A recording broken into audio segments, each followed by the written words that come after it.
Well, we are in the Goshen Valley. What does that mean? Well, Goshen Valley has a couple of smaller communities in it, and the communities are more what I would term kind of like the ranchette style. You know, they've got some property to them, an acre, 2 acres, 5 acres, 10 acres. Most of them have some animals to it. But the communities here, the closest one to Santaquin is a little town called Genola, and I'm at their little park here today. You've got Goshen, which is a little city a little further up, and then you've got Elberta. So those little three little towns are, and when I say towns, they are, they've got like a city center and a church. uh, Really not a whole lot of shopping, not, there's no restaurants or anything like that. So it really is just a little community where a lot of people just get together and, enjoy like a little rodeo, a little community rodeo here.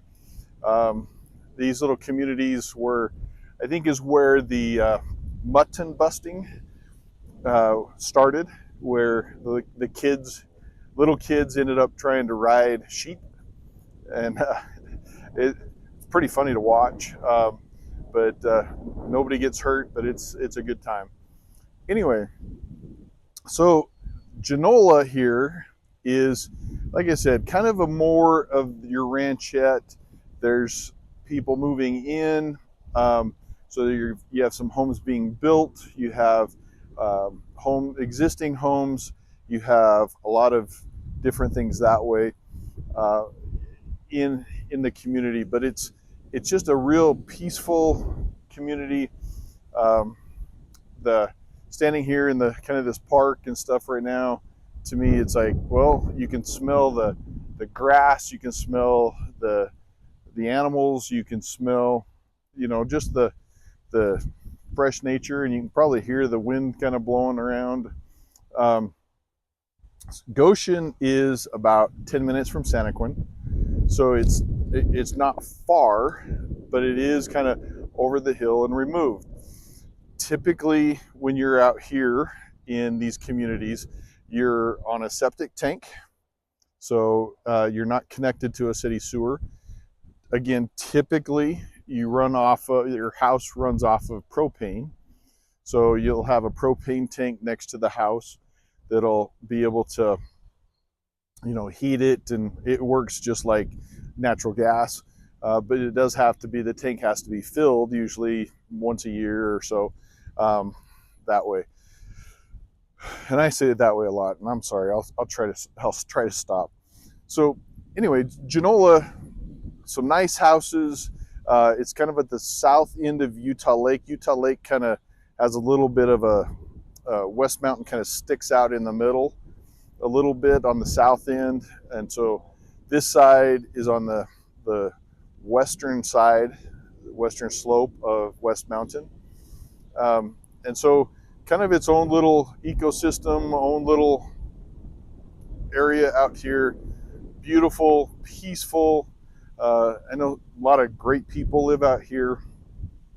And again, you can find everything from, a smaller farmhouse to, a larger estate, if you will, past a place that had, had lions and statues of lions, not real statues of lions and stuff, in the yard.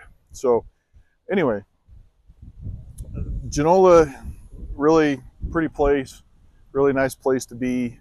The next little town that's about 20 minutes, so it's another 10 minutes further west, is Goshen. Goshen is going to be a little different. It does have an elementary school there. Genola does not. Has its own little city center. Goshen has a city center, a post office, but it's kind of just a little community. It has a couple more subdivisions type of thing, but still not very big. I mean, Genola is probably 1,500 people range. Goshen's more probably like 600 people. And then we move one step further to Elberta, and Elberta is kind of at a crossroads. Alberta is probably another 5 minutes beyond Goshen, so none of it's really far, but it's a different way of life because you're out. You're not going to run, jump on your scooter and run to the corner market because there is no corner market. So you've got to go into Santaquin, into Payson, those towns to be able to get your food and that. Personally, lived in a little town back when my wife and I were younger and married, and it was literally an hour drive to the local Walmart. And we could go south or we could go west. And the town was beautiful. Loved living there. Like I said, you just have to plan different. You shop different. Everything's just a little different, but that's okay, because that's what makes this part of town and these little towns so unique and so nice. Is, if you're going to find that neighbors help neighbors. Came past the church here in Genola, and are having a funeral today, but they had American flags all over. They had the old fire trucks there, the antique fire trucks there, all in support of that person that had passed. And to me, that's just the community of Genola, Goshen, and Elberta. Now, Elberta has got something kind of unique to it, in the fact that in Elberta, the Church of Jesus Christ of Latter-day Saints came in and they have a very large dairy there that supports and feeds, gets milk to BYU's dairy, and they really help that way. But they've also created a set, if you will, a movie set that depicts Jerusalem. So you have some of the movies that are out there, and the different TV shows, like The Chosen, and some of those have used the set or portions of the set out here in Elberta, because it's a lot easier to come to Utah, have it look just like Jerusalem, and not have to fly everybody over, not have to get everybody, all the passports and everything.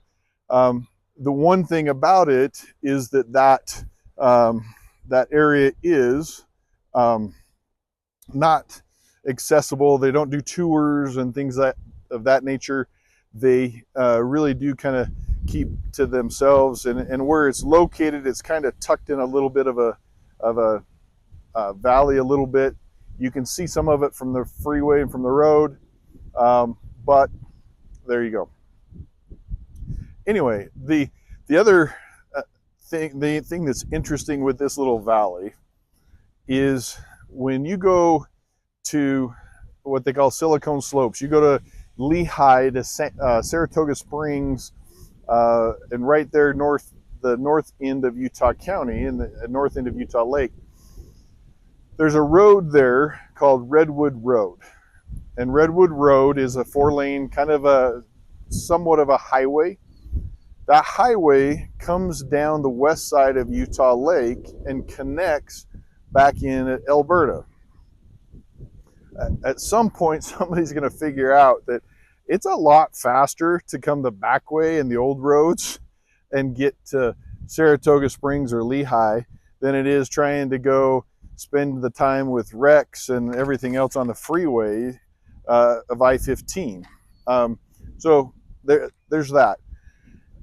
Out there on that road, just a little bit north of Elberta, there is a development, and we're going to call it a development just for the sake of, it's called Mosida, M-O-S-I-D-A, however we would say that.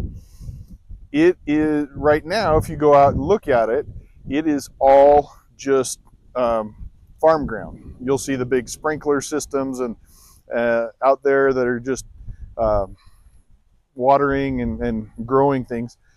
But that Mosida is a development, and if you can look it up online, they've got it all set up for a community at some point. And so there's been a lot of people that have bought land out there and pieces of, and kind of what they call land banking.